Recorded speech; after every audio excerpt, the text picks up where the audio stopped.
Η ιστορία είναι ένας καθρέφτης που ανακαλύπτει το παρελθόν και φωτίζει τον δρόμο της ανθρωπότητας για το μέλλον. Πώς μπορεί η ιστορία να συνδεθεί με τον κόσμο που ζούμε? Γιατί πάντα μας μιλάνε για γεγονότα του παρελθόντος? Σε τι μας βοηθάει η ιστορική μνήμη? Ποια είναι η ιστορία πίσω από όλα αυτά? Έχει το παραδείσι ξεχασμένες ιστορίες? Η ιστορία του αιματηρίου Πάσχα του 1919 ξεκινά στην πραγματικότητα το 1912 με την κατάληψη της Δωδεκανήσου από την Ιταλική Αυτοκρατορία.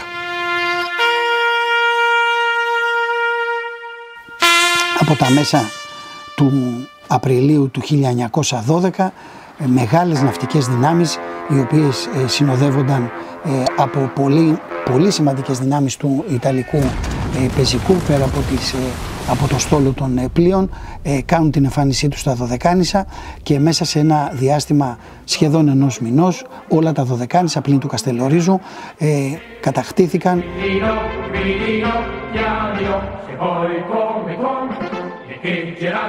Οι Δωδεκανήσοι υπέστησαν πολλές διώξεις, βίωσαν βασανιστήρια, διωγμούς, καταστάσεις ανθεληνισμού και κυρίως στοχευμένες πολιτικές από τη μεριά των Ιταλών που οδηγούσαν σε ένα κυρίαρχο σκοπό που ήταν ο εξιταλισμός των νησιών της Δωδεκανήσου. Έχουμε διώξεις πέρα από πρόσωπα και έχουμε συγκεκριμένες απελάσεις, διωγμούς, αλλά κυρίως απελάσεις. Όποιος ήταν ενοχλητικός έφευγε από τα νησιά. Οι κορυφαίες μορφές, όπως ήταν εκπαιδευτικοί, δικηγόροι, δημογέροντες, προεστοί, άνθρωποι με κοινωνική και οικονομική επιφάνεια, βρέθηκαν στο στόχαστρο, εκδιώχθηκαν γιατί αποτελούσαν κάρφο, όπως λέει, ήταν ενοχλητικοί για το Ιταλικό καθεστώς. Οι δύο εκπαιδευτικοί που πρωτοστάτησαν στο συλλαλητήριο του 1919 ήταν ο Κωνσταντίνος Γιακοσάβας και ο Νικόλαος Μαγκαφάς και οι δύο απόφοιτοι του Βενετοκλείου Γυμνασίου.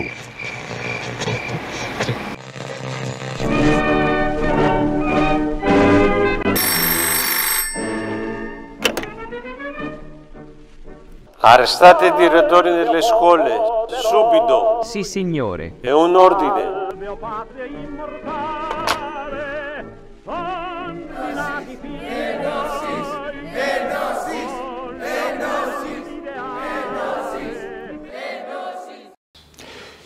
Η προτροπή των δύο δασκάλων προς τους μαθητές και τις μαθήτριες να συμμετάσχουν μαζικά στις κινητοποιήσεις που γίνονται εκείνη τη στιγμή στην πλατεία του χωριού είναι το ορόσημο, είναι η βασική στιγμή της εξέγερσης στο Παραδείσι.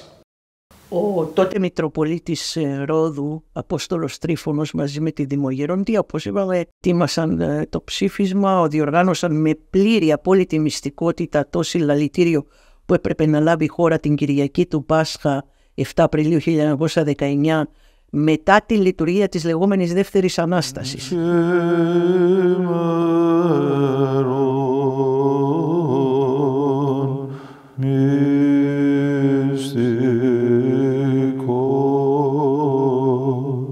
Έτσι όπως είχε αρχίσει να μαζεύεται ο κόσμος στην εκκλησία του Αγίου Νικολάου και τα παιδάκια των σχολείων ήταν ειδοποιημένα, γιατί τότε τα παιδιά όλα πήγαιναν στον εκκλησιασμό, από τους δύο διευθυντές των σχολείων. Το πλήθος του λαού που τον ακολουθούσαν εξήρθαν στον προαύλιο χώρο του Αγίου Νικολάου, στην είσοδο μπροστά της εκκλησίας. Εκεί ήσαν παρατεταγμένοι οι Ιταλοί καραμπινιέριδες.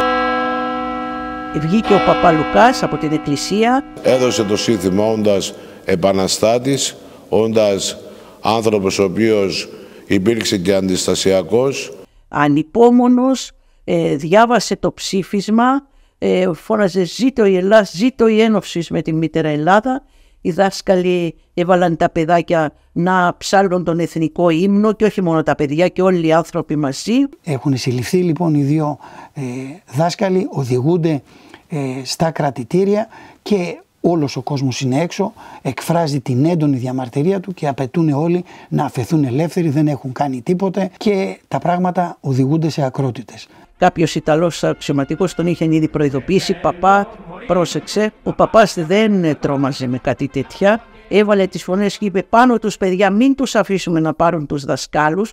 Άρχισαν οι Ιταλοί να χτυπούν αδιακρίτως με τους υποκόπανους των όπλων, άνδρες, γυναίκες, παιδιά, όποιον έβρισκαν μπροστά τους.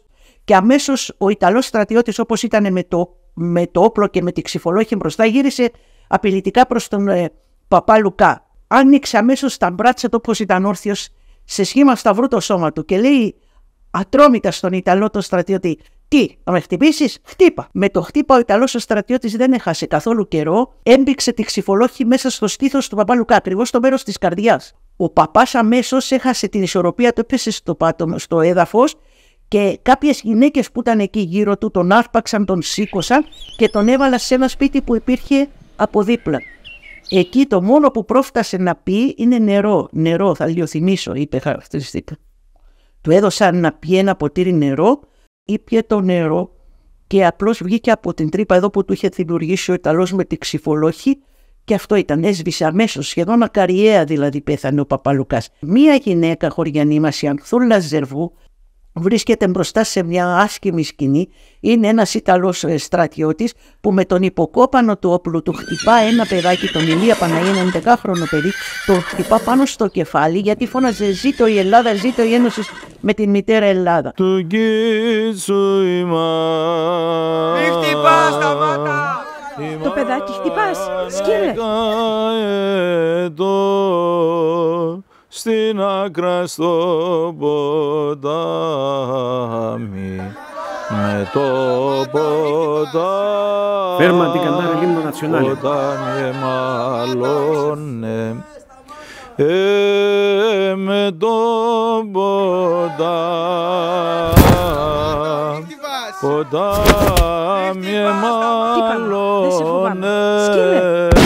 και το πετροβολούσε ποτάμι για μωριά λιγοστέψε.